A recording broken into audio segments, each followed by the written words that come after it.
해가지고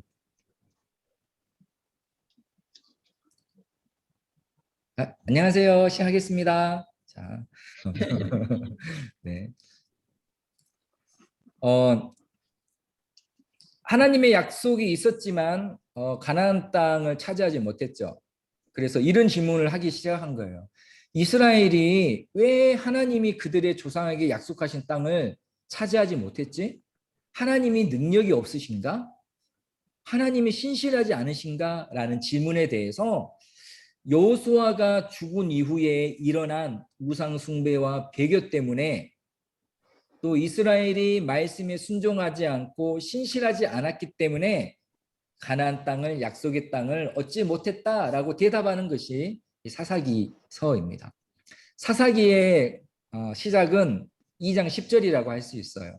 그 후에 일어난 다른 세대는 여호와를 알지 못하며 여호와께서 이스라엘을 위하여 행하신 일도 알지 못하더라. 이스라엘이 하나님을 잊어버렸어요. 하나님을 믿지 않게 됐어요. 그러니 그 결과는 어떻게 됐겠어요? 처음에 하나님께서 모세와 여호수아에게 주셨던 것처럼 불순종하면 저주를 받을 것이다 라는 말씀처럼 이스라엘이 굉장히 많은 고난들을 겪습니다. 그리고 사사기 끝은 21장 25절인데 거기에 뭐라고 하냐면 그때에 이스라엘의 왕이 없으므로 사람이 각기 자기 소견에 오른 대로 행하였더라. 사사기 전체가 하나님을 몰랐고 잊어버렸고 하나님 없이 자기 멋대로 살았다라는 그런 이야기입니다. 하나님을 알지 못하니까 이스라엘은 불순종했고 우상을 섬겼어요. 그렇다면 사사기에는 실패와 불신앙에 대한 이야기만 있는 것일까요? 아니요. 그렇지 않아요. 사사기에는 하나님의 계획과 구원, 신실함과 은혜가 있습니다. 이스라엘이 불순종했음에도 말이에요. 따라서 결론적으로 말을 하면 사사기는 신실하지 못한 이스라엘의 이야기와 신실한 하나님의 이야기입니다. 자, 이제 어떤 전체적인 관점을 가지고 사사기를 구체적으로 살펴보겠습니다. 사사기에는 12명의 사사가 등장해요. 근데 이 저자는 사무엘상에 나오는 엘리와 사무엘까지 포함해서 14명의 사사를 다룹니다. 저는 오늘 12명 이야기만 할 거예요. 사사기만 보면 약 200년의 시간이었어요. 물론 사무엘상 앞에 이야기를 합치면 저자는 350년이라고 하는데 사사기는 약 대략 200년 동안 일어났던 이야기입니다. 사사는 영어로 하면 저지죠. 즉 재판관이라고 하는데 실제 역할은 재판만 한 건 아니에요. 재판도 했지만 평화로울 때는 전쟁이나 침략이 있었을 때는 군사적으로 또 정치적으로 그런 어떤 리더의 역할들 했던 것이 바로 사사입니다. 사사기가 실패의 책이라고 제가 했잖아요. 그런데 처음부터 그랬던 것은 아니에요. 지금 우리 지난번 여호수아가 끝났을 때 이스라엘은 아직 가나안 땅을 다 차지하지 못했어요. 그래서 언약에 따라 제비 뽑아서 지파들에게 땅을 나눠줬고 각 지파들은 자기가 분배받은 땅에 남아있는 가나안 족속들을 이렇게 몰아냈어야 했습니다. 하나님께서 이런 여러 민족을 남겨두신 이유는 하나님이 힘이 없으셔가 아니라 사사기에서 뭐라고 하냐면 이스라엘의 다음 세대를 시험하기 위해서요. 일종의 시험 문제를 내주신 거예요. 여호수아가 죽은 이후에도 과연 이스라엘이 하나님을 순종하는지 또 하나님께 순종함으로 말미암아 하나님의 능력과 인도하심을 아는지를 시험하기 위해서 남겨뒀어요. 사실 강력한 쓴뿌리 얘기 잠깐 있었는데 강력한 어떤 왕들이나 도시들을 다 물리쳤어요. 좀 잔불만 남아 있는 거예요. 여호수아가 없어도 이스라엘은 하나님을 의지하며 충분히 감당할 수 있을 만한 풀 수 있을 만한 시험 문제를 남겨뒀어요. 전투에서 승리는 하나님의 말씀에 얼마나 순종하는지 그리고 그 사명을 얼마나 잘 감당하는지에 따라서 달려 있었습니다. 사사기 1장에 보면요. 이스라엘이 굉장히 성공적으로 여호수아 이후에 시작해요. 가장 먼저 유다 지파와 시므온 지파가 연합해 가지고요. 가나안 족속과 브리스 족속을 몰아내요. 또 유다 지파는 기럇 아르바, 헤브론, 지난주에 갈렙 얘기 나왔잖아요. 그 헤브론과 예루살렘을 차지해요. 그런데 거기까지였어요. 갈수록 좀 약해지기 시작합니다. 유다와 베냐민 지파가 승리하거든요. 승리는 했는데 가나안 족속을 몰아내지는 못해요. 그러다가 에브라임과 므낫세 지파가 베델이라는 곳을 차지하는데요. 가나안 족속이 그들 가운데 함께 살아요. 몰아내지 못했던 거예요. 그 나중에 가면 아셀과 납달리 지파는 상황이 안 좋아져 가지고 그들이 오히려 가나안 사람들 중에 살아요. 즉 주류가 가나안 사람들이고 거기에 끼어 사는 거예요. 이것은 가나안 사람들의 지배를 의미합니다. 1장의 내용이거든요. 1장 초반부터 1장 후반까지 갈수록 이스라엘이 사명 감당하지 못하고 약해져 가는 모습을 보여주고 있어요.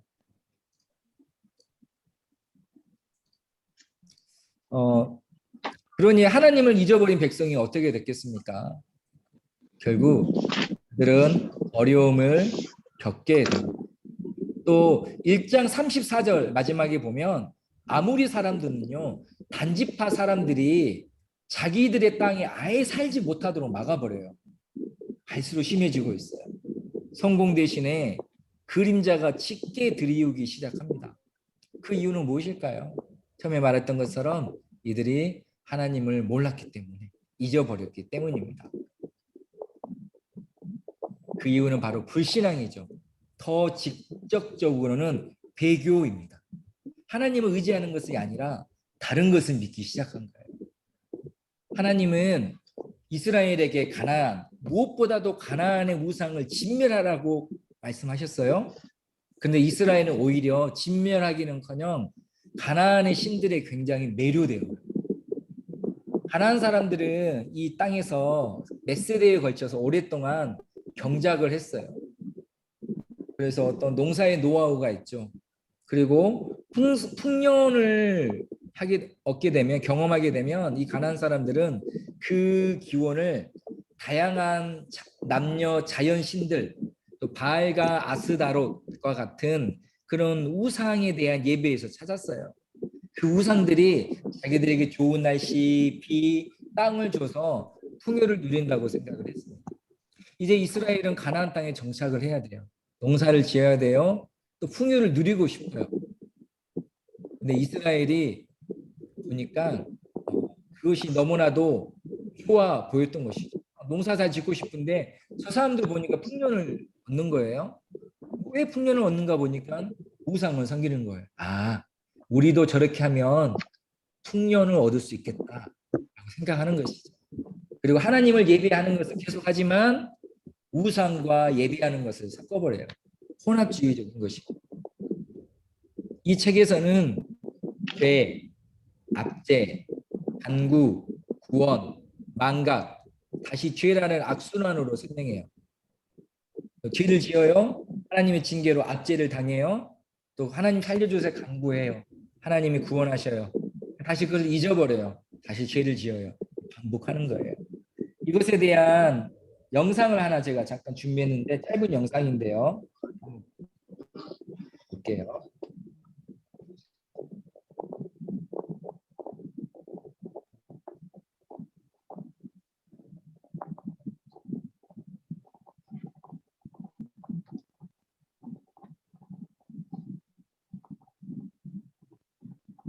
보이시죠? 소리는 없어요, 원래. 수렁에 빠진 양을 살리는 거죠.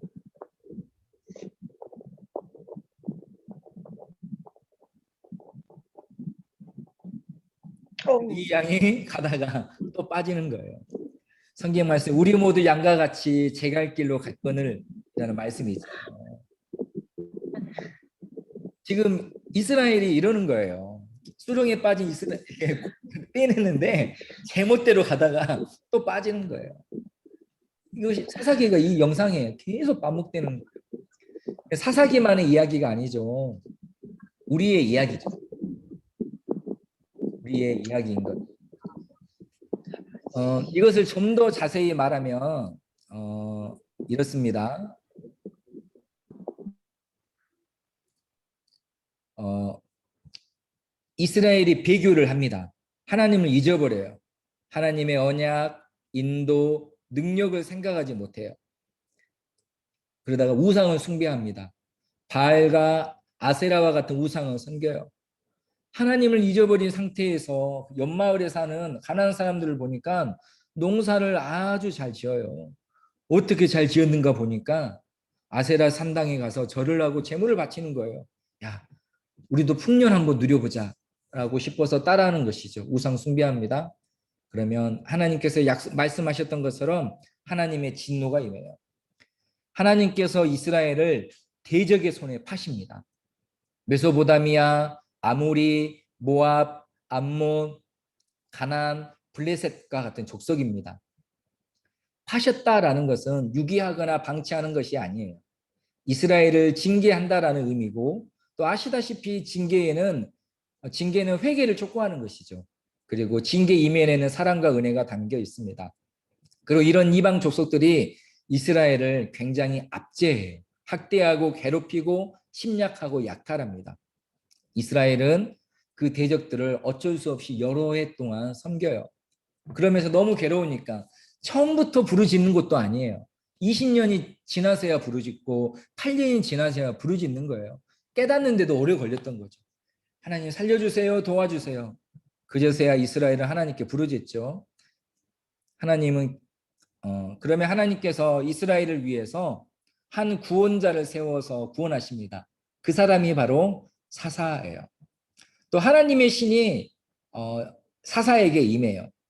그러면 또 사사가 대적과 싸울 때 하나님께서 승리를 주십니다. 그러면 사사가 대적들을 이기고 이제 몇십 년 동안 지배를 해요. 그리고 사사마다 다르지만 짧게는 6년, 길게는 40년까지 평화를 누립니다. 그리고 사사가 죽어요. 사사가 죽으면 평화가 깨지고 또 다시 잊어버리고 배교하고 우상 숭배를 합니다. 이런 일들이 수차례 반복되었습니다. 이제 이런 배경과 구조 속에서 사사들에 대해서 알아볼게요. 사사기에는 12명의 사사가 있습니다. 혹시 누구 아세요? 사사들? 제일 유명한 사사가 삼손, 뭐 기드온 정도겠죠. 저는 12명 다 알아요. 제가 뭐가 아니라 예전에 신학교 신대원 갈 때 애웠던 게 지금도 남아있네요. 제가 한번 해볼게요.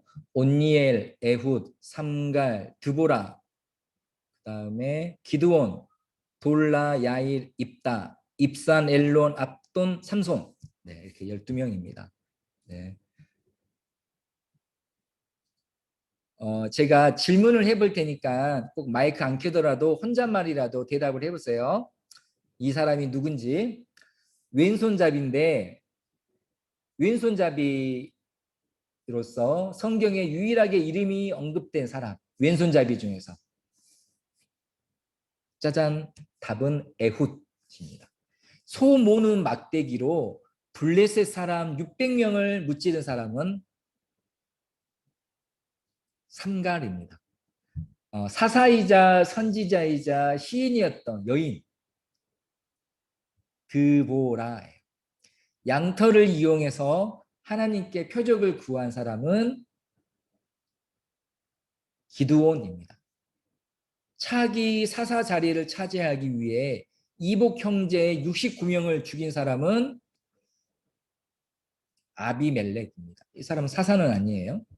전쟁에서 승리하고 돌아올 때 누구든지 자기를 제일 먼저 영접하는 사람을 하나님께 제물로 바치겠다고 경솔하게 서원해서 결국 자신의 무남 동네를 바친 사람은 입다죠. 여자에게 홀린 긴 머리에 힘센 장사는 삼손입니다. 삼손.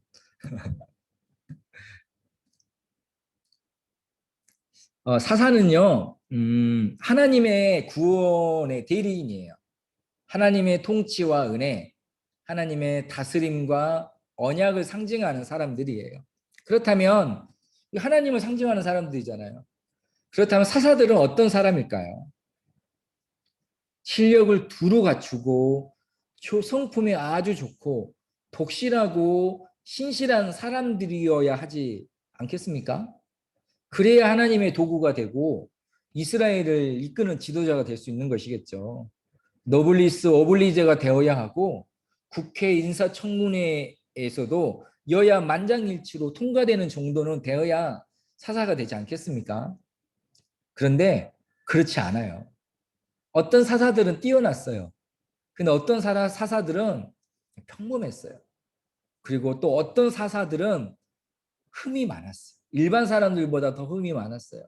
심지어 사사 중에는 이스라엘 사람이 아닌 사람도 있어요. 이 말은 무엇이냐면 이스라엘을 구원한 것은 사사가 아니라 바로 하나님이시다라는 것이죠. 오히려 사사들의 불완전성과 그들의 허물은요, 하나님의 능력과 신실함을 드러내는 거예요. 그렇다면 12명의 사사들은 어떤 사람일까요? 첫 번째 사사는 온니엘입니다. 온니엘은 첫 사사인데, 그러니까 여호수아가 죽고 진짜 얼마 안 됐을 때예요. 당시 이스라엘은 사사기에 보면 이스라엘 나오거든요. 근데 이때 이스라엘은 뭐라고 할까요? 아직 하나의 왕국이 아니에요. 그리고 예를 들어서 블레셋이 이스라엘을 지배했다라고 했을 때 그때 이스라엘은 전체가 아니라 몇 개 지파만 얘기하는 거예요. 블레셋 사람들 살고 있었던 그 근방. 그런데 그냥 전체적으로 이스라엘이라고 부릅니다. 그리고 한국에 예를 들어서 호남 지방에 홍수가 났어요. 근데 다른 데서 말할 때 한국에 홍수가 났다라는 식으로 말을 하는 거예요. 뭐 경상도에 뭐 지진이 일어났다. 우리한테는. 근데 다른 데서는 한국에서 지진이 일어났다라고 표현하는 것처럼 여기서 이스라엘은 12지파 전체를 말하는 것은 아니에요. 자, 이거 염두에 두시고 당시 이스라엘은 메소포타미아 왕 구사리사라임을 8년 동안 섬겼어요. 8년 동안 괴로움 당하다가 이스라엘이 살려주세요라고 외치자 하나님께서 온니엘을 사사로 삼아요. 근데 온니엘은 훌륭한 사람이었어요. 갈렙의 친족이었고 갈렙의 사이였어요. 그리고 이미 사사기 1장에서 온니엘이 나와요. 굉장히 용맹스럽게 하나님이 약속하신 그 땅을 취합니다. 온니엘은 구산 리사다임을 물리쳤어요. 그리고 40년 동안 평온합니다. 온니엘에 대한 이야기는 굉장히 심플해요. 그리고 굉장히 전체적 사사들의 모습에 대한 전형적인 이야기입니다. 근데 온니엘이 있는 동안 40년 동안 이스라엘이 평온했어요. 그런데 온니엘이 죽자 어떻게 되냐면요. 이스라엘이 다시 악을 행해요. 아니 40년 동안 평온하게 있었으면 계속 해갈 만도 한데 악을 행한 것이죠. 그러자 모아방 에글론과 암몬과 아말렉 자손들이 함께 힘을 합쳐서 18년 동안 이스라엘을 지배해요. 또 이스라엘이 부르짖죠. 살려주세요라고 부르짖으니까 하나님께서 베냐민 지파 사람인 에웃을 사사로 세워요. 원래 베냐민 지파는 특이하게 왼손잡이가 굉장히 많았다고 합니다. 이런 왼손잡이도 유전이잖아요. 우리 집사님 권사님 중에 왼손잡이 안 계시죠? 한 집안에 왼손잡이가 있으면 왼손잡이가 많아요. 우리 뭐 몇몇 모로 제가 예전에 한번 얘기한 적이 있는데 저희 한이가 왼손잡이에요. 저랑 저희 아내는 오른손잡이거든요. 근데 왜 우리 딸이 왼손잡이지? 우리는 오른손잡인데 참 신기했어요. 그러다가 저희 딸이 한 3살 됐을 때 저희 명절에 부모님을 뵈러 가서 저 있는데 저희 어머니가 과일을 깎아 주시더라고요. 그때가 제가 이제 30 중반이니까 저희 어머니가 과일을 깎는데 왼손으로 깎으시는 거예요. 제가 엄마 왼손잡이였어요. 그랬더니 왼손잡이라는 거예요. 불효자죠. 30 몇 년 만에 알았어요. 제가 저희 엄마가 왼손잡이라는 거. 아 진짜요. 진짜 이상한 사람이죠.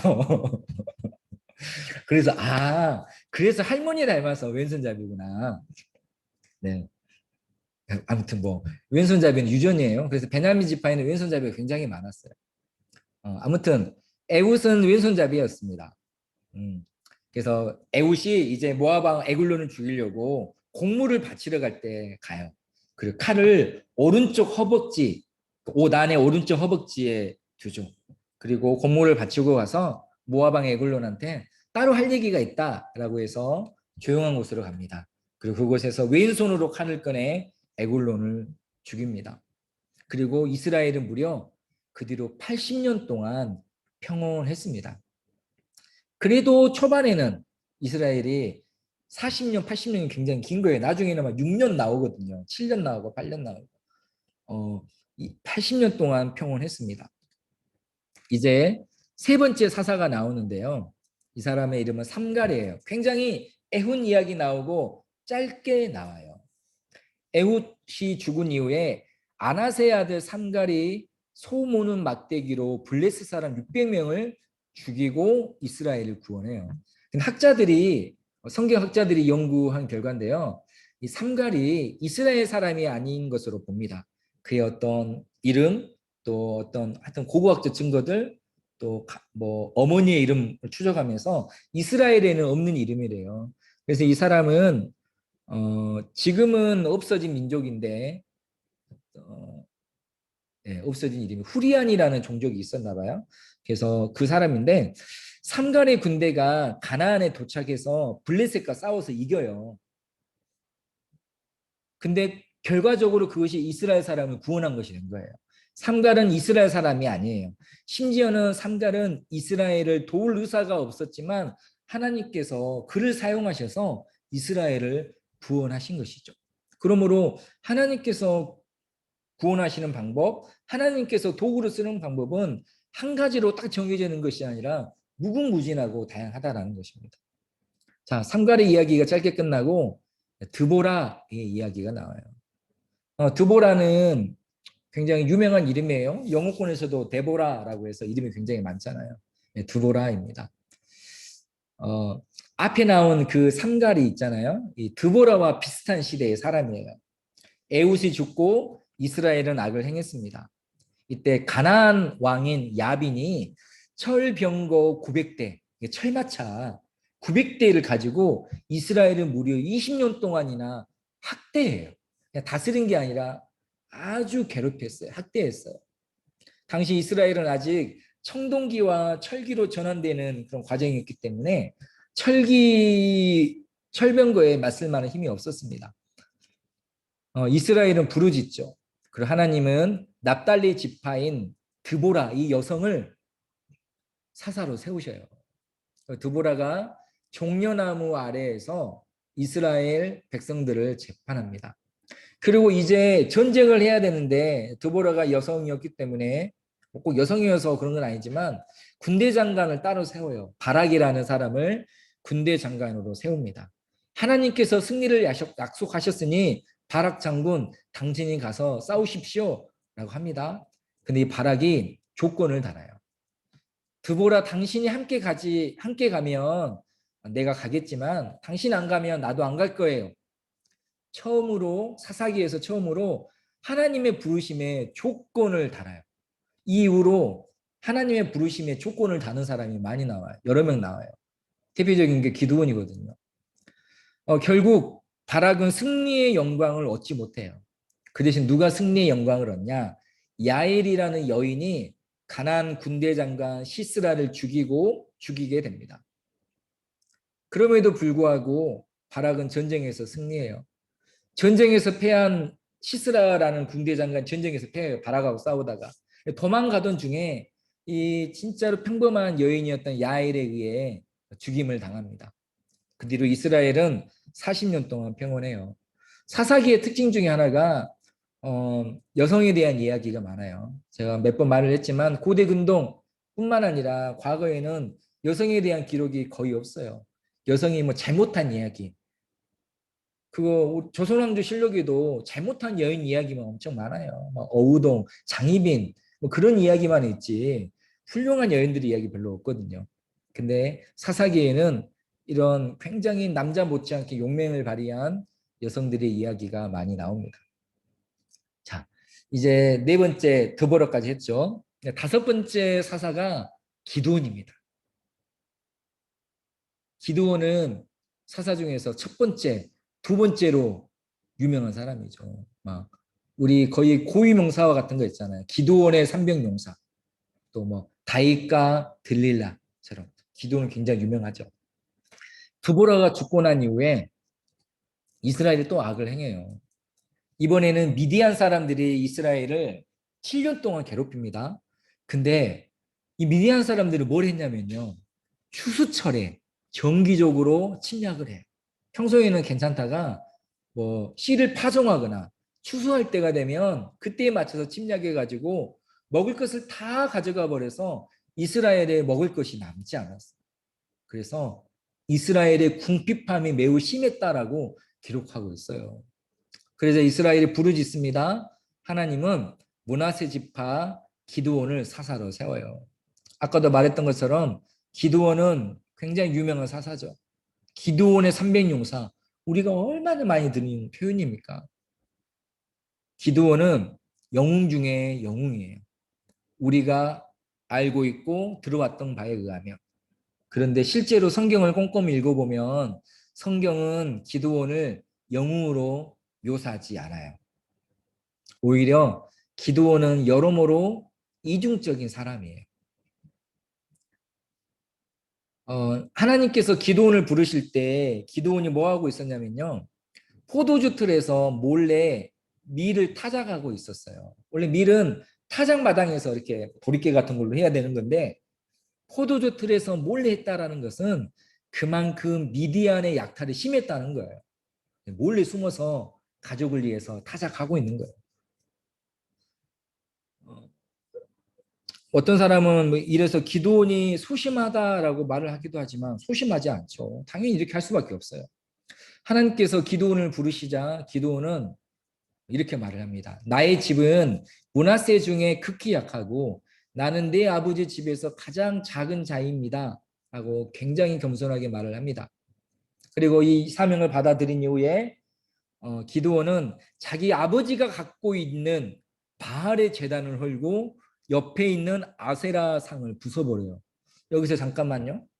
사사로 부름받은 기드온의 집에 뭐가 있는 거예요? 우상의 제단이 있었어요. 아세라 신상이 있는 거예요. 기드온의 아버지가 그것을 두고 있는 거예요. 농사 질 때 그거 하려고 빌려고요. 무엇을 알 수 있습니까? 아무렇지도 않게 신주단지 모시듯이 이스라엘 안에 바알의 제단과 아세라상이 있는 거예요. 풍년을 기원하면서 말입니다. 집에 십자가도 있고 집에 뭐 불교 그 만 표시도 있고 뭐 초승달도 있는 거예요. 그때마다 필요에 따라서 굉장히 깊숙한 곳까지 배교의 문화가 있다는 것을 알 수 있어요. 그리고 이를 기드온은 므낫세, 납달리, 아세, 스불로 지파 사람들을 막 모아요. 우리가 미디안과 싸우자. 하나님께서 저들을 우리에게 주셨다라고 합니다. 그리고 기드온에게 하나님의 영이 임해요. 승리가 약속되었습니다. 하나님께서 약속했어요. 그러나 여기서 기드온이 하나님께 표징을 구해요. 조건을 다는 거예요. 그것도 두 번이나 답니다. 하나님께서 정말 나한테 승리 주셨습니까? 그러면 이거 보여주세요. 이슬이 양털에만 있고 사면 땅은 촉촉히 마르는 표적을 보여주세요. 하나님 보여주십니다. 그러자 한 번 더 표적을 구해요. 다음번에는 사면 땅은 다 촉촉하게 젖어 있고 양털만 뽀송뽀송하게 만들어주세요. 라고 합니다. 하나님께서 그렇게 행하시죠. 그때 기드온이 했던 말이 무엇이냐면요. 내 손으로 이스라엘을 구원하시려거든. 기드온이 내가 내 손으로라는 말을 써요. 내 손으로 이스라엘 구원하겠다. 즉 이스라엘을 구원하는 겸손한 모습보다는 자신의 영광에 관심이 있는 것으로 보여요. 이런 기드온의 부름에 무려 3만 2천 명이 응답합니다. 이 숫자로 전쟁에 승리하면 백성들은 어떻게 생각할까요? 자기 힘으로 이겼다고 생각할 거예요. 그래서 하나님은 그 숫자를 12,000명으로 줄였다가 300명으로 숫자를 줄이셨습니다. 300명의 기도원의 300용사들이 밤에 오른손에 나팔을 들고 왼손에 횃불을 들고 밤중에 여호와와 기도원의 칼이다라고 외치면서 공격을 합니다. 하나님께서 미디안 사람들을 혼란하게 하셔가지고 서로 공격하게 만들어요. 그래서 결국 그들은 망합니다. 이스라엘이 구원을 얻은 거예요. 그런데 여기서 기도원이 뭘 하냐면요. 이 300용사가 굉장히 피곤했는데 이 용사들을 데리고 끝까지 미디안의 왕들을 추격해요. 후환을 없애기 위해서라기보다는 개인적인 복수에 집착하는 모습을 보여줍니다.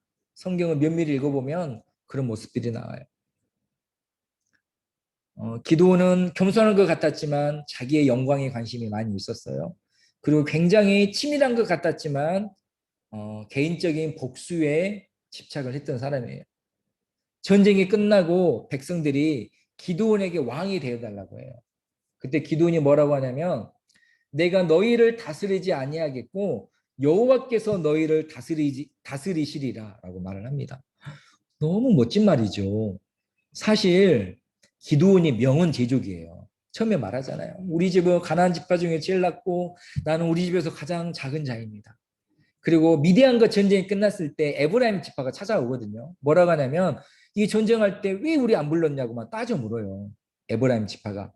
그때 기드온이 이렇게 말을 해요. 에브라임의 끄물 포도가 아비에셀의 만물 포도보다 낫지 않냐. 즉 우리가 아무리 열심히 해도 당신들이 하찮은 것보다 낫지 못해요. 당신들이 최고예요. 라고 말을 해요. 그 말을 듣고 이 에브라임 사람들이 해볼래 마음이 풀려가지고 가거든요. 기드온이 굉장히 말을 잘했던 사람, 명언 제조기입니다. 우리 왕이 되어 주십시오라고 하니까 제가 어떻게 왕이 되겠습니까? 하나님만이 당신들의 왕입니다. 라고 말을 합니다. 하나같이 주옥 같은 말입니다. 말은 이렇게 해놓고 기드온이 뭘 하냐면요. 얻은 전리품으로 승리를 상징하는 에봇을 만들어요. 에봇은 쉽게 말하면 어떤 형상이라고 보면 돼요. 그리고 그것을 자기의 고향에 세워둬요. 왜냐하면 자기의 영광을 드러내기 위해서, 자기의 승리를 증거하기 위해서. 그리고 백성들이 그 에봇을 보고 섬겨요. 음란하게 섬겨요. 비나이다, 비나이다. 기드온에게 승리를 주신 에봇이시여, 우리에게 승리를 주십시오라고 식으로 빌었다라는 것이죠. 즉 백성들로 하여금 배교에 빠지게 했습니다. 기드온의 첫 시작은 바알의 제단을 허무는 거였어요. 근데 기드온의 끝은 무엇이냐면 사람들이 우상 숭배하도록 만든 것입니다. 기드온이 있는 동안 40년 동안 이스라엘이 평온해요. 그런데 기드온이 죽자 사람들이 기드온 사람들을 후대하지 않아요. 그리고 곧바로 우상을 섬깁니다. 즉 기드온이 놀라운 승리를 거뒀던 것은 분명하고 정말로 신실하고 강력하고 하나님 의했던 사람이었지만 그 역시 허물이 많았고 특히 우상 숭배 문제에 대해서 그는 그것을 끊어내지 못하고 오히려 조장하기까지 했습니다. 그래서 사람들이 기드온을 선대하지 않아요. 전쟁이 끝난 이후에 왕이 되어달라고 했는데 40년이 지난 이후에 그 집안을 선대하지 않습니다. 그리고 보란 듯이 곧바로 우상을 섬겨버리는 거예요. 기드온에 대한 설명이 너무 부정적인 것 같죠. 저도 하다 보니까 내가 너무 부정적으로 한 건가? 라는 생각도 들기도 했어요. 물론 기드온은 하나님이 세우신 사사예요. 그는 겸손했고 용맹했습니다. 하지만 우리는 기드온이라는 사람을 너무 영웅시한 느낌이 조금 있어요. 300이라는 숫자가 주는 임팩트가 크죠. 그러나 기드온은 영웅이 아니에요. 구원자는 더더욱 아닙니다. 기드온의 300용사는 기드온의 용맹을 드러내는 것이 아니라 하나님의 용맹을 드러내는 거예요. 기드온은 나중에 봤지만 삼손만큼이나 실패했어요. 우상 숭배의 씨를 뿌려놨고 자신의 집에 세워놓음으로써 조장하기까지 했습니다. 이것에 대한 결과가 그 후대에 나와요. 이 기드온이 아내가 많았어요. 아들이 70명이었습니다. 그리고 세겜에 있던 첩으로부터 아비멜렉이라는 사람을 낳아요. 근데 이 아비멜렉이 세겜 사람들을 선동해요. 당신들이 70명의 지배를 받는 게 낫겠냐 아니면 나은 사람의 지배를 받겠냐라고 선동합니다. 사람들이 자기 세겜 사람이고 그래서 70명을 섬기는 것보다 한 사람이 낫겠다라고 힘을 실어줍니다. 그래서 아비멜렉이 세겜 사람들이 우상의 신전에 모여있던 그 돈을 줘요. 아비멜렉에게. 아비멜렉이 그 돈으로 불량배들을 삽니다. 그리고 기드온의 아들 70명을 다 죽이려고 했는데 요담이라는 한 명이 도망가고 69명을 죽여요. 그리고 이 아비멜렉이 3년 동안 이스라엘의 왕 노릇합니다. 3년이 지나서 처음에 아비멜렉의 편이 되어줬던 세겜 사람들이 아비멜렉을 배반해요. 아비멜렉이 굉장히 못했기 때문이겠죠. 결국 아비멜렉은 이름 모를 한 여인이 던진 맷돌에 머리를 맞아요. 거의 죽게 되자 스스로 목숨을 끊습니다. 여기서도 뭐 다른 얘기지만 여인이 나와요. 이 폭군을 죽인 여인. 성경의 관심, 사사기의 관심이 여인에게 많이 있다는 것을 알 수 있습니다. 자, 여기까지가 기도원에 대한 이야기였어요. 여섯 번째 사사는 돌라입니다. 아비멜렉 이후에 이사갈 지파에서 돌라가 사사가 되어 이스라엘을 23년 동안 다스립니다. 일곱 번째는 야일이라는 사람인데요. 돌라 이후에 길르앗 사람 야일이 사사가 되어서 이스라엘을 22년 동안 다스려요. 이들에 대한 이야기는 많지 않아요. 그만큼 큰 영향을 미치지 못했던 것 같아요. 여덟 번째 사사가 입다입니다. 입다는 자신의 딸을 성급히 맹세를 했다가 자신의 딸을 바체했던 비운의 사사죠. 이제 야일이 죽고 난 이후에 이스라엘이 또 다시 악을 행해요. 이번에는 블레셋 사람들하고 암몬 사람들이 이스라엘을 억압하는데 그 세월이 18년입니다. 특히 요단강 동쪽 거기 아시죠? 느우벤 지파, 갓 지파, 므낫세 지파 절반이 있었던 그 요단강 동쪽에 있는 지파들의 피해가 굉장히 심했어요. 이스라엘은 부르짖었습니다. 근데 하나님께서 이번에 뭐라고 말씀하시냐면 나는 너희를 구원하지 않겠다. 너희가 그렇게 죽고 못 사는 너희 신들에게 부탁을 해라. 라고 하나님께서 곧바로 구원하지 않으셔요. 그러면서도 하나님은 고통당하는 이스라엘을 보면서 굉장히 근심하셨다고 기록되어 있습니다. 아파하십니다. 그럼에도 불구하고 사사를 하나님이 세우지 않으셔요. 그러다가 이 암몬 사람들이 또 길르앗을 침략하려고 하니까 뭐 당할 수만은 없잖아요. 그래서 이스라엘 사람들이 맞서기 위해 모였습니다. 근데 문제는 사사가 없잖아요. 군대를 이끌 지도자가 없습니다.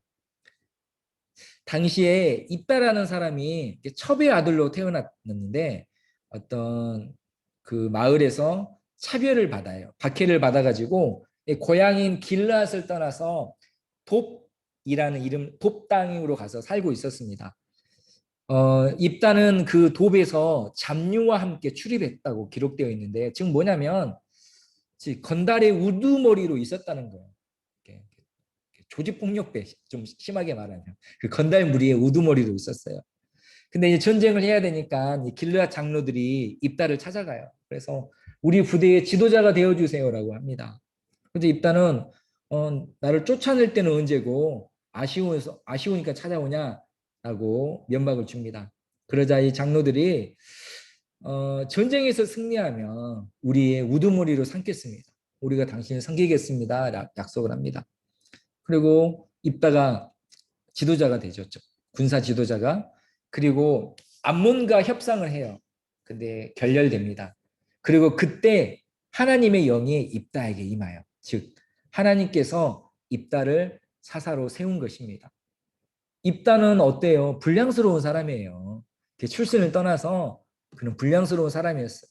하지만 하나님은 그런 입다를 사용하고 계시는 것이죠. 그런데 이번에도 입다는 하나님의 영이 임했고 약속이 주어졌는데 또 쓸데없는 서운을 해요. 조건을 다는 거예요. 처음에 바락의 조건을 달았더니 기드온이 달았잖아요. 이번에는 또 입다가 그래요. 승리하고 돌아올 때 자신을 처음 영접하는 사람을 본제로 바치겠다라고 하는 것이죠. 이 소원은 안 해도 되는 거거든요. 하나님의 약속이 없을 때 하나님 승리를 주시면 제가 이거 하겠습니다라고 하는 것이 소원이지, 하나님 이미 승리할 거야, 승리를 내가 주겠다라고 했는데 소원하는 것은 굉장히 쓸데없는 것이고 자기를 드러내고자 하는 것, 그런 호승심이었습니다.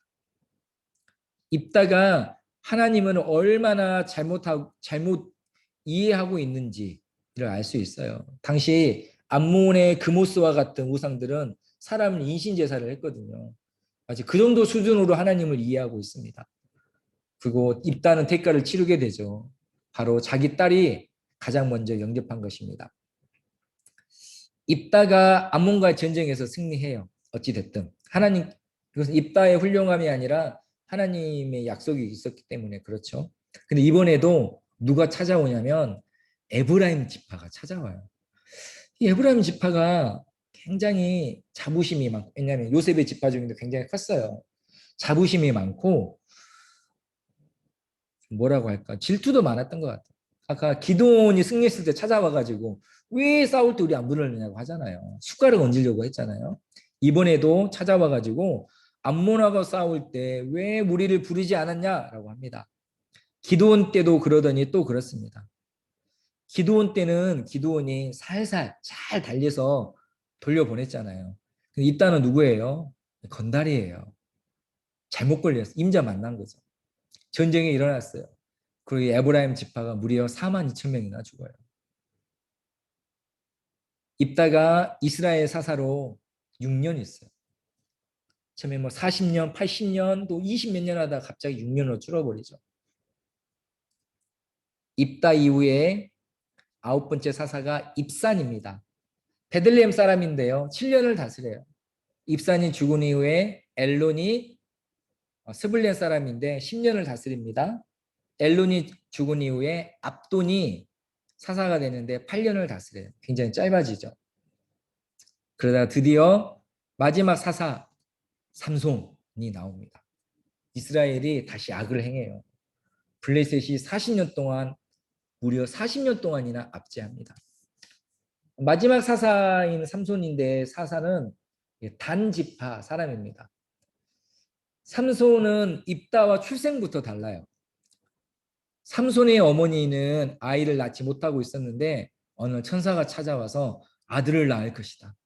그리고 그는 하나님께 바쳐진 나시린이 될 것이다. 그가 블레셋 사람의 손에서 이스라엘을 구원할 것이다 라는 이야기를 들어요. 어떻습니까? 그가 출생부터 굉장히 특별하다라는 것을 알 수가 있어요. 사무엘상에 나오는 사무엘과 같고요. 신약에 나오는 세례 요한과 복음갈 정도로 출생과 성장이 굉장히 특별한 사람입니다. 그러나 세례 요한과는 달리 삼손은 거의 모든 면에서 잘못을 저질렀어요. 나시리는 특별히 하나님을 위해서 구별된 사람들입니다. 하나님의 거룩하심을 드러내야 되는 사람이에요. 근데 삼손은 나시린으로서의 모든 행동을 다 어겨버려요. 나시린은 항상 정결해야 됩니다. 무엇보다 그래서 부정하면 안 되기 때문에 시체를 멀리해야 해요.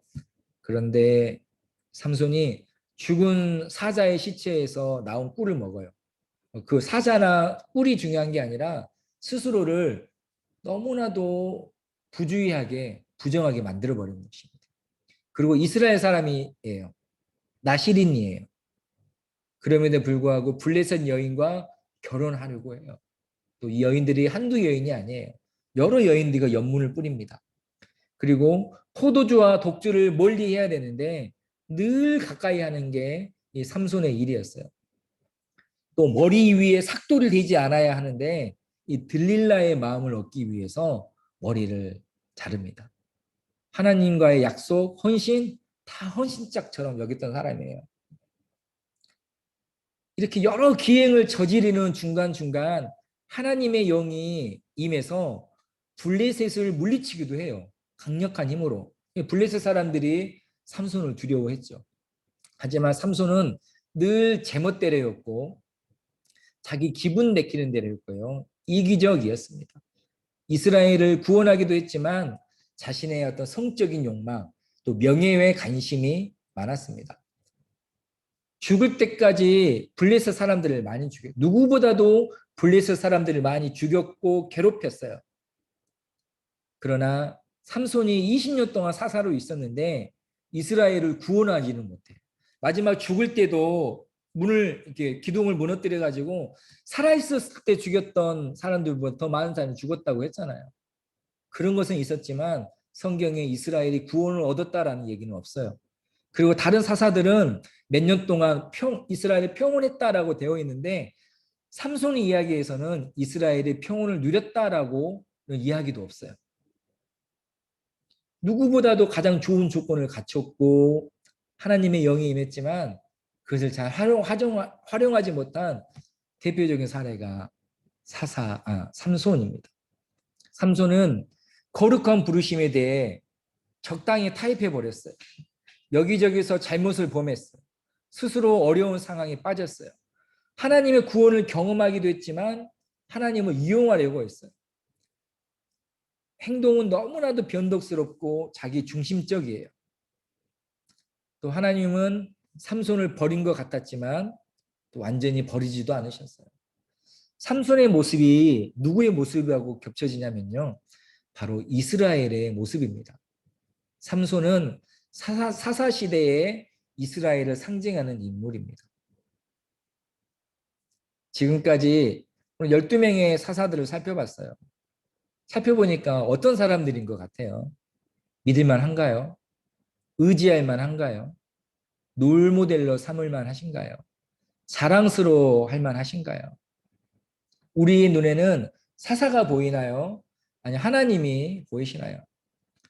사사기는 사사들의 이야기가 아니라 바로 하나님의 이야기입니다. 이렇게 사사의 이야기는 삼손으로 끝이 나요. 16장에서. 사사기 17장부터 21장까지는 사사가 나오지 않아요. 그렇다면 삼손이 죽은 후에 오랫동안 엘리가 나오길 때까지 사사가 없었다는 이야기일까요? 그렇지 않습니다. 사사기 17장에서 21장은 삼손 이후의 이야기가 아니에요. 다른 이야기예요, 전혀. 사사시대 안에 일어난 일을 다룬 것입니다. 이게 뭐 좀 쉽게 표현하면 사사기 챕터 1, 또 챕터 2예요. 연대기적으로 된 게 아닙니다. 여기서는 이스라엘의 분위기, 영적인 상황에 다루는 분량인데요. 크게 두 가지 일이 기록되어 있습니다. 첫째는 미가라는 사람의 우상과 단 지파가 이주한 이야기고요. 두 번째는 레위인 첩과 베냐민 지파와의 전쟁입니다. 이 두 이야기 모두 이스라엘이 개인적으로나 집단적으로나 모든 영역에서 타락했다라는 것을 보여줘요. 미가라는 사람이 있었는데 이 사람이 어머니의 돈을 훔치죠. 엄마의 돈을 훔쳐요. 지금 가정의 달인데 하여튼 이 어머니의 돈을 훔쳐가지고 우상을 만들어서 자기 집에 산당을 만들어요. 이게 일종의 당시 트렌드였나 봐요. 좀 사는 사람들은 산당 만드는 게. 그리고 산당이 있으면 제사장이 있어야 되잖아요. 그래서 미가가 자기의 아들을 무허가 제사장으로 세워요. 찜찜하잖아요. 아무리 자기 아들이어도 무허가니까. 그러던 중에 그곳을 지나던 한 레위인을 제사장으로 고용합니다. 레위인은 자기 기업으로 받은 성읍이 있어요. 거기서 하나님을 섬기고 백성들에게 말씀을 가르쳐야 돼요. 거기에 머물러 있어야 되는데 이 제사장이 그곳을 떠나 일이 방황하는 거예요. 먹고 살 길을 찾기 위해서. 어쩌면 이스라엘 안에 하나님을 잊어버리고 우상을 섬기다 보니까 레위인들 역시 여러모로 취약해지고 생계의 어려움을 겪었을 수도 있을 것 같아요. 예배를 드려야 11조를 드리고 뭐 같이 뭐 고기도 줄 텐데 그런 것들이 없어지니까 아마 그런 영향이었을 거예요. 레인이 어디로 갈까 돌아다니다가 미가의 집을 지나고 미가가 그 지나가던 그 레인을 제사장으로 고용해요. 우상을 섬기는 산당에 하나님을 섬기는 레위인을 고용한 것도 우습고 또 그 고용에 응한 레위인도 참 우습습니다. 그런 말도 안 되는 일을 하면서도 미가가 이렇게 말을 해요. 야, 이제 드디어 레위인이 내 제사장, 내 개인 제사장이죠. 내 제사장이 되었으니 이제 여호와께서 내게 복 주실 줄을 아노라라고 말을 합니다. 우리 뭐 그럴 분 없겠지만 성도님 중에서 저한테 목사님 제가 지금 교회에서 드리는 것보다 10배 드릴 테니까 우리 집에 계십시오. 우리 집에서 우리를 위해서 예배 드려주시고 우리 집을 위해서 기도해 주십시오라고 말을 하는 것과도 같아요. 믿음이나 마음의 중심이 아니라 겉으로 보여지는 것으로 복을 받는다라고 잘못 생각하고 있는 것입니다. 당시 우리 다시 사사기 1장에 처음에 들어가면 단 지파가 분배받은 땅에 정착을 못했다고 했잖아요. 그곳에 있는 사람들이 단 지파가 얼씬도 못하게 했어요. 근데 하나님이 분배하셨다라는 것은 승리를 주셨다라는 것이고 말씀에 순종하고 사명을 감당하며 얻을 수 있는 땅인데 이 단지파가 그곳에 정착하지 않고 자기들 임의대로 새로운 땅을 찾아다녔어요. 찾아다니던 중에 미가의 신당을 지나요. 하나님이 분배한 땅을 포기하고 자기들의 임의대로 찾아 나선 것도 우습습니다. 마땅히 발견한 산당을 부숴야 함에도 불구하고 이 단 지파가요 뭘 하냐면 이 미가의 산당에 있는 우상과 제사장을 빼앗아가요. 그래서 미가가 쫓아와가지고 어찌하여 나의 우상과 제사장을 빼앗아갑니까? 하자가 하니까 단 지파가 협박을 하죠. 너 안 돌아가면 또 죽을 줄 알아 라는 식으로. 그리고 자기들이 찾은 땅, 정착한 땅에 산당을 만들고 그곳에 뺏은 우상을 세우고 데려온 레위인을 제사장으로 삼아요. 얼마나 우스워요. 그러나 우스운 일은 아직 멀었습니다. 강력한 한 방이 있어요. 미가의 산당에 있던 이 레위인의 이름이 요나단인데요. 그의 할아버지가 누구냐면요. 두구두구두구두구두구두구두구 기대하시라. 그의 할아버지가 바로 누구시냐면 광고 보고 오겠습니다. 그의 할아버지가 누구시냐면 바로 모세예요. 모세의 손자마저 하나님과 우상을 혼합해서 섬기는 배교와 혼합주의에 빠져 있는 거예요.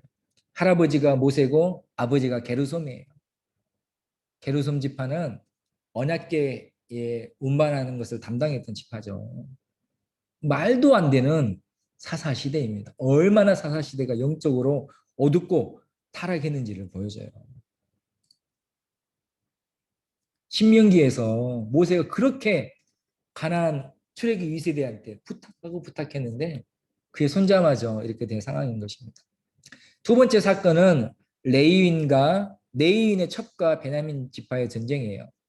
에브라임 산지에 살던 한 레위인이 베들레헴 출신 여인을 첩으로 맞이합니다. 그 레위인이 첩이라니 이거는 처음부터 분위기가 사랑과 전쟁이죠 지금. 아니나 다를까 이 여인이 부정을 행하고 남편을 떠나서 고향으로 가요.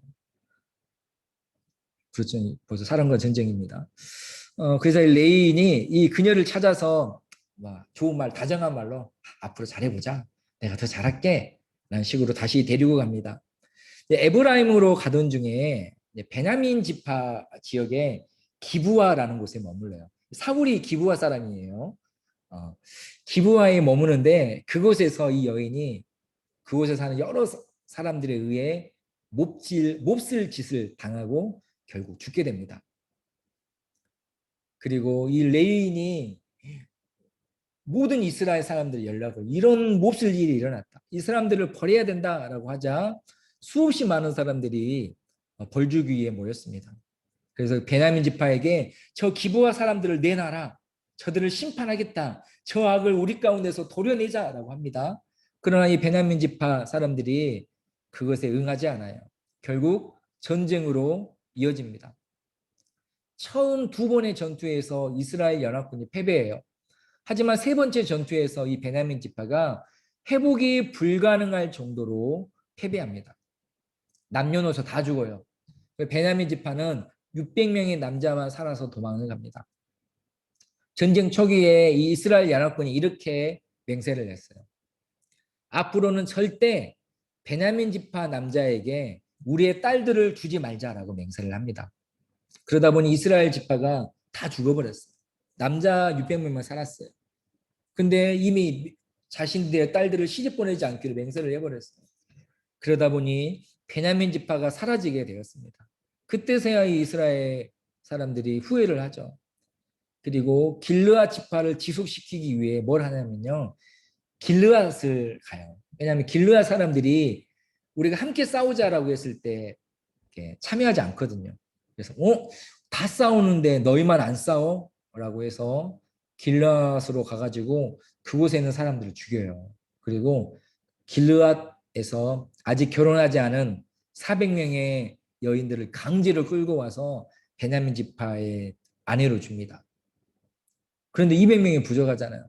그러니까 부족한 여인들을 어떻게 하냐면 우리 명절에 여인들이 밖에 나와서 춤을 추는데 베냐민 지파 남자들이 몰래 와가지고 마음대로 보쌈해서 데려가라고 합니다. 한 여인이 몹쓸 짓을 당한 것으로 시작한 이 전쟁이 수많은 여인들에게 몹쓸 짓을 하도록 하는 것으로 끝이 나요. 그다음 지금 누가 악한 것입니까? 사회적으로 굉장히 악한 거예요. 개인이 악할 뿐만 아니라 사회 전체가 악한 상태입니다. 사사기는 그때의 이스라엘의 왕이 없으므로 사람이 각기 자기의 소견대에 옳은 대로 행하였다라고 마치고 있습니다. 왕이 없으므로 여기서 왕은 사울이나 다윗 같은 왕이겠습니까? 아니죠. 하나님이십니다. 이스라엘은 하나님을 잊어서 몰라서 버려서 비극이 일어났습니다. 모세가 말한 대로 여호수아가 말한 대로 살지 않았기 때문입니다. 이런 일이 비단 사사시대만의 일이겠습니까? 우리 시대에도 여러 면에서 사사시대와 다를 것이 없죠. 암울하기 그지없습니다. 그러나 그럼에도 불구하고 하나님의 구원, 하나님의 은혜, 하나님의 계획은 흔들림이 없고요. 변함이 없어요. 그 이야기가 바로 룻기에 담겨 있습니다. 자, 이제 마지막 간단히 룻기를 살펴볼게요. 사사시대에 엘리멜렉이라는 사람이 있었어요. 이 사람이 베들레헴, 유다 지파 베들레헴 사람입니다. 큰 흉년이 들자 기근을 피해 두 아내 나오미와 두 아들을 데리고 모압으로 가요. 근데 엘리멜렉이 모압에서 죽어요. 두 아들이 모압 여인과 결혼을 해서 가정을 이뤘지만 모두 죽어요. 이제 나오미라는 여인 한 명만 남았는데 모든 것을 잃어버린 이 나오미가 고향 베들레헴으로 돌아갑니다. 왜냐하면 흉년이 끝나고 풍년이 왔다라는 얘기를 들었기 때문에. 그래서 두 며느리에게 따라오지 말라라고 하지만 룻은 기어코 나오미를 따라갑니다. 어머니의 백성이 나의 백성이 되고 어머니의 하나님이 나의 하나님이 되시리라라고 고백하죠.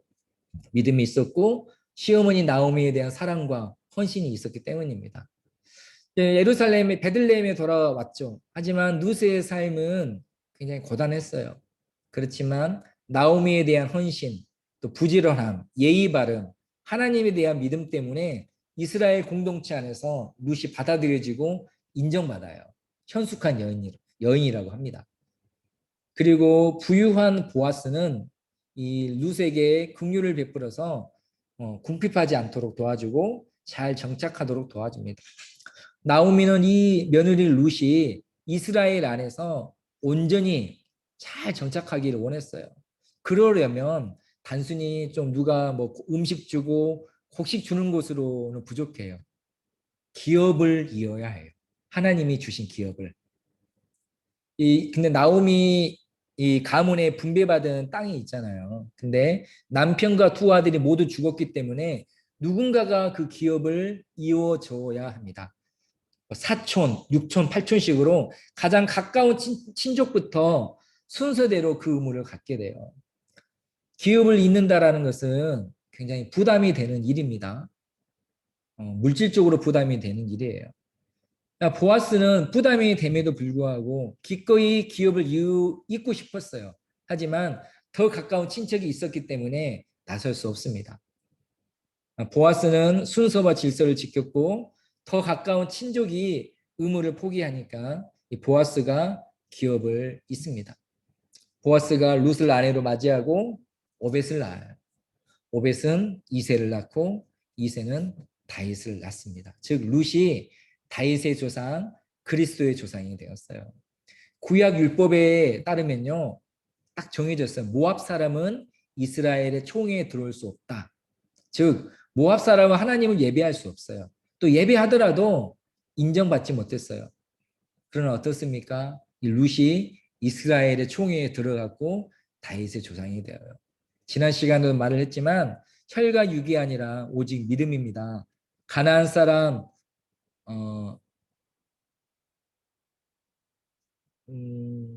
라합이 정탐꾼 중에 한 명인 살몬과 결혼해서 낳은 사람이 보아스죠. 보아스가 모압 여인 룻과 결혼하고 그래서 혈과 육이 아니라 믿음입니다. 사사 시대는 온통 어둡지만 룻기는 밝아요. 근데 룻기 역시 사사 시대거든요. 사사의 시대는 하나님을 알지 못했고 고난을 당했지만 룻기는 하나님 말씀대로 살면서 복을 받아요. 사사 시대에는 소망이 없는 것 같지만 룻기에는 소망이 가득 차 있어요.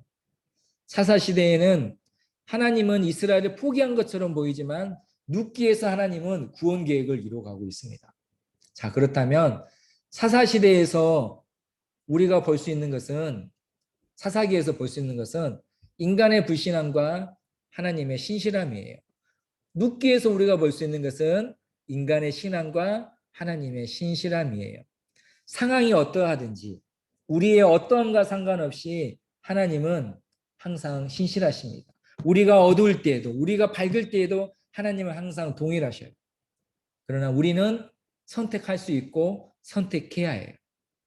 밝은 길로 갈 것인지 어두운 길로 갈 것인지 신앙과 불순종과 순종과 불순종 사이에서 우리는 선택할 수 있습니다. 이것이 사사시대에 있었던 이야기입니다.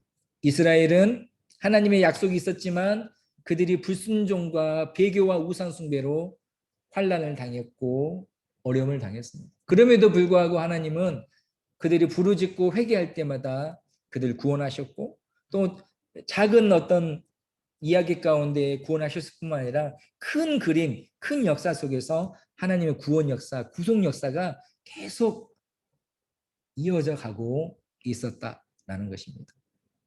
이처럼 사사 시대는 인간의 실패한 이야기지만 그런 여전히 하나님은 성공하셨고 승리하셨다. 라는 그 교훈을 사사기를 통해서 얻을 수가 있습니다. 자, 이것이 사사시대에 대한 이야기였습니다. 이것에 대한 뭐 적용들은 얼마든지 많이 할 수 있을 것 같고요. 또 이런 지식과 이해함이 있는 상태에서 사사기를 묵상하거나 아니면 사사기 본문의 설교를 듣다 보면 더 주시는 큰 은혜가 있을 거라고 생각합니다. 자, 오늘은 여기까지 저희가 이제 하겠고요.